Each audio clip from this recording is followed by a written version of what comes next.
Yachts For Sale YouTube channel, opening a window into the world of yacht brokerage, and today looking at explorer yachts that are under 500 gross tons.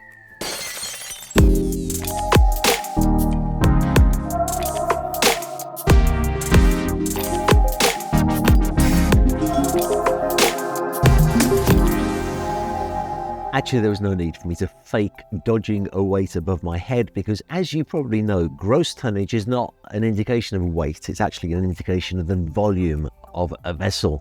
I made a vlog a couple of weeks ago about explorer yachts that can be run by a couple and explained that the Classification Society makes it so that if a yacht is under 24 meters load line length, it's relatively easier to build and also easier to operate. Well, the next size that classification societies are concerned about is no longer length, but volume. And it's the under 500 gross tonnage volume, but over 24 meters load line length. Now, these yachts are built to a very high standard indeed. You will need a crew to be able to operate one of these yachts in this classification sector, let's say. Once you go above 500 gross tons, the requirements for building and for operating the yacht become even more stringent still. So this is a vlog about explorer yachts that come into that sub 500 GT range. And one company that has built its reputation on building exactly this kind of yacht is Cantiere della Marche, also known as CDM. All of their yachts are built with steel hulls and aluminium superstructures, and all of their yachts are built with exploring the world in mind. I actually don't think you can go wrong with any of their models, but the one that I wanted to mention in this video is the Flexplorer. At 142 feet in length and 453 gross tons, this is well within the category, and it really is an unusual yacht. The most notable feature has to be that long aft deck that houses a 9-meter carbon fibre A-frame crane that can actually lift up to 3.5 tons in weight. You can fit a 30-foot tender, a sailing boat and 2 jet skis in this area quite comfortably. Or you can even put a submarine there. When the toys are in the water, it converts to a beach club with a 5 by 2 meter swimming pool, and the side bulwarks open up for extra deck space. It really is quite a unique yacht, and I would imagine that CDM are getting a lot of inquiries for this model. Worth noting that she's also available as a 130-foot or a 160-foot version, which is still just under the 500 gross ton mark. I understand that they have one of these in construction right now. A few statistics to note: she can accommodate a crew of 6 in 4 cabins, has a range of 5,000 nautical miles at 10 knots, and her fuel capacity is 60,000 litres. I wanted to mention that because a small range is not always because of an inefficient design. Sometimes it's just due to small tanks. Anyway, that's not the case with the Flexplorer. The YouTube sensation for explorer yachts has to be Bearing though. I visited their shipyard just last week, and the founder of the company, Alexei, is so full of energy and ideas. He showed me around the Bearing 145, which is the largest yacht that they have built so far and is just about in the category at 499 gross tons. Bearing have built their reputation around building simple, robust vessels that, like their founder, are no frills, get down to business and do what it says on the tin kind of boats. It's easy to see why so many people love them. As compared to the Flexplorer, the Bearing has that extra deck for water toy storage, meaning that the main deck is permanently set up for dining and as a guest space. Then below deck is a dedicated beach club, so 3 separate spaces rather than 1 that converts into 3. Now she has accommodation for 11 crew, a range of 4,000 miles at 12 knots. I'm going to venture to say that if you slow down to 10 knots, you will probably get close to the 5,000 nautical miles from her. But note that her fuel capacity is 97,400 litres. She's a slightly bigger yacht than the Flexplorer, but also quite a lot heavier. At 120 feet in length and 392 gross tons, the Nordhaven 120 is the smallest Explorer yacht in the lineup. But I was quite rightly rebuked by a viewer of the last Explorer Yacht vlog for not mentioning this company that has enabled hundreds of people to live their dream of exploring the world. One of the biggest differences to note with Nordhaven, as compared to the other two yachts, is that they build in composite material rather than steel and aluminium.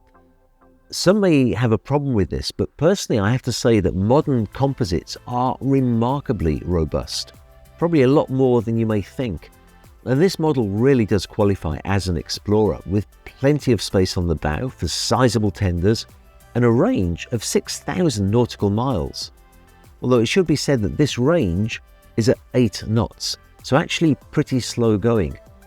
Interesting too that her fuel tanks are around the same size as the Cantiero della Marche, at just over 66,000 litres.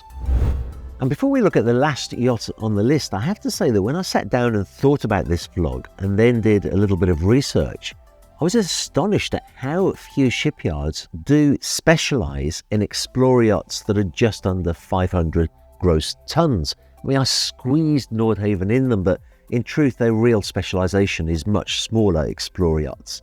So really you have Bering and you have Cantiero della Marche, and that's it, which I find quite remarkable. It's no wonder that their order books are so full and show no sign of letting up. In fact, the fourth and final yacht in the lineup is built by a company that's far better known for their lineup of traditional yachts and super yachts. And that is San Lorenzo. Amongst their huge product lineup is the 460 XP, so called because it's approximately 460 gross tons, 468 to be exact, and the 500 XP, which is just under 500 gross tons at 499. When you start to look at these numbers, you can see how seriously yacht builders take the classification requirements of staying under the 500 gross ton mark. In my opinion, these models really do qualify as Explorer yachts in more than just their name. On the 500 XP, that long aft deck has space for a 9-metre tender, plus a sailboat and even a submarine.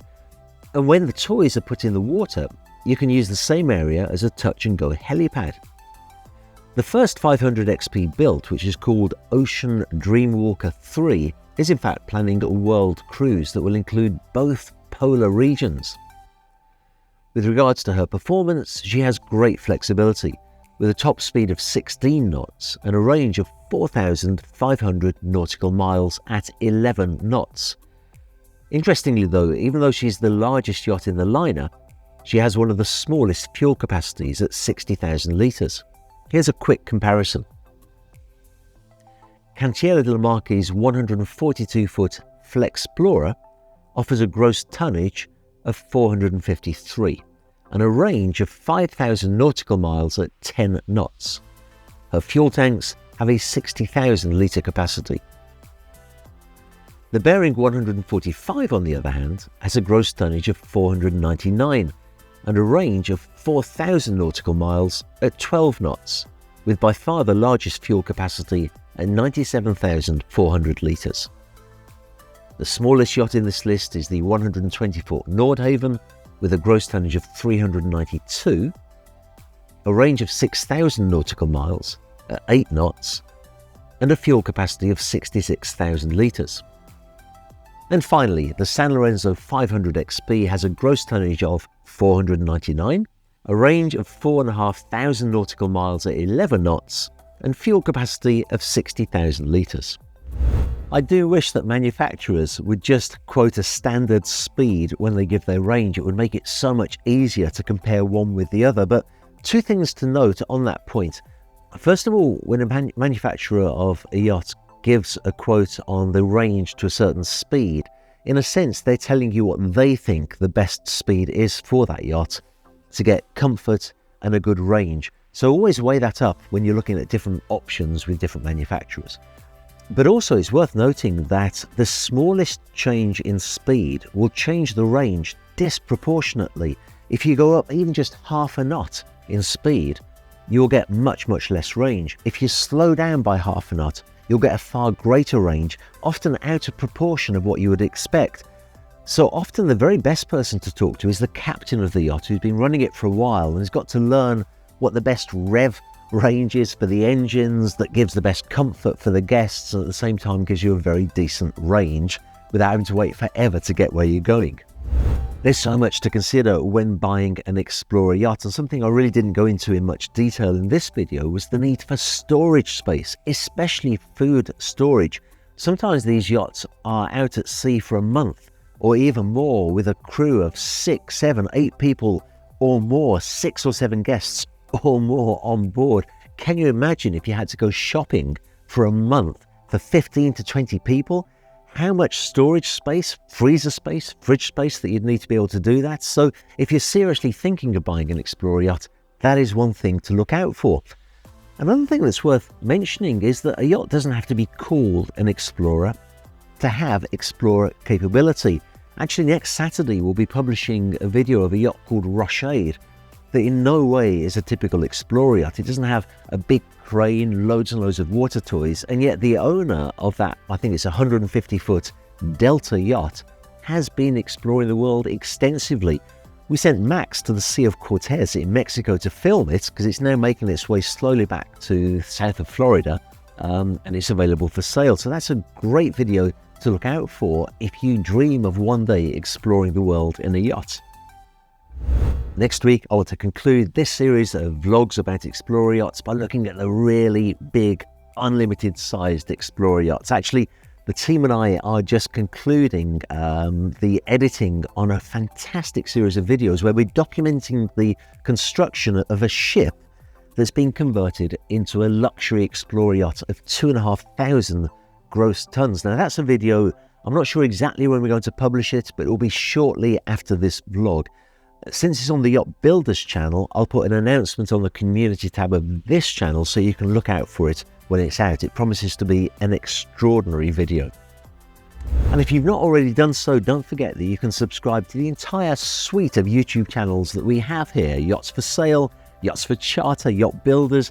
A link to those channels will all be in the description below. And if you enjoyed this video, don't smash the like button, gently press it. It works just the same.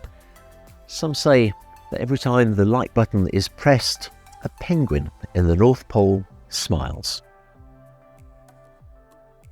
You weren't expecting that, were you? You thought I was going to say it will bring you untold wealth and happiness. I've got lunch at the yacht club and I'm late.